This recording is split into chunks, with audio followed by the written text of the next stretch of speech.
நடிகையின் dress குறித்து கேள்வி கேட்ட தெலுங்கு ஊடகவியலாளர் பதிலில் பளார் விட்ட நடிகை.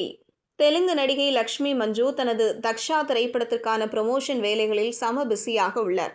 சமீபத்தில் ஒரு பத்திரிகையாளர் சந்திப்பில் தனது ஆடை தேர்வு குறித்து கேள்வி எழுப்பப்பட்டது. 47 வயதான ஒரு தாய் என்பதால் அவரது ஆடை தேர்வுகள் குறித்து கேட்கப்பட்ட கேள்விக்கு 50 வயதான நடிகர் மகேஷ் பாபுவிடம் அதே கேள்வி கேட்கப்படுமா என்று எதிர்கேள்வி எழுப்பி அவர் பதிலளித்தார். இது தற்போது பரபரப்பாக வேகமாக பரவி வருகிறது.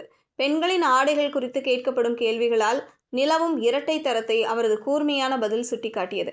கிரேட் ஆந்திராவுக்கு அளித்த நேர்காணலில் மும்பைக்கு சென்றது அவரது பாணியை பாதித்ததா என்று லக்ஷ்மியிடம் கேட்கப்பட்டது. அதற்கு அவர் தான் ஹைதராபாத்திற்கு திரும்புவதற்கு முன்பு அமெரிக்காவில் வசித்ததாகவும் பின்னர் மும்பைக்கு சென்றதாகவும் விளக்கினார். தனது தோற்றம் கடின உழைப்பின் விளைவு என்றும் இது தனக்கு பிடித்தமானபடி உடை அணிய தன்னம்பிக்கை அளிக்கிறது என்றும் அவர் வலியுறுத்தினார். ஆடை தேர்வுகள் குறித்து பத்திரிகையாளர் மேலும் விசாரித்த போது லக்ஷ்மி ஆவேசமாக, நீங்கள் ஒரு ஆணிடம் இதே கேள்வியை கேட்பீர்களா? எப்படி கேட்க துணிந்தீர்கள்? இந்த கேள்வியை என்னிடம் எப்படி கேட்க துணிந்தீர்கள் என்று கேள்வி எழுப்பினார்.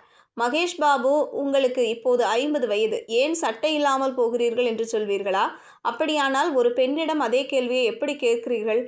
இன்று நீங்கள் என்னிடம் கேட்டவற்றிலிருந்து மக்கள் கற்றுக்கொள்வார்கள். ஒரு பத்திரிகையாளராக நீங்கள் எடுக்கும் நிலைப்பாட்டில் மேலும் பொறுப்புடன் இருங்கள் என்று கூறினார்.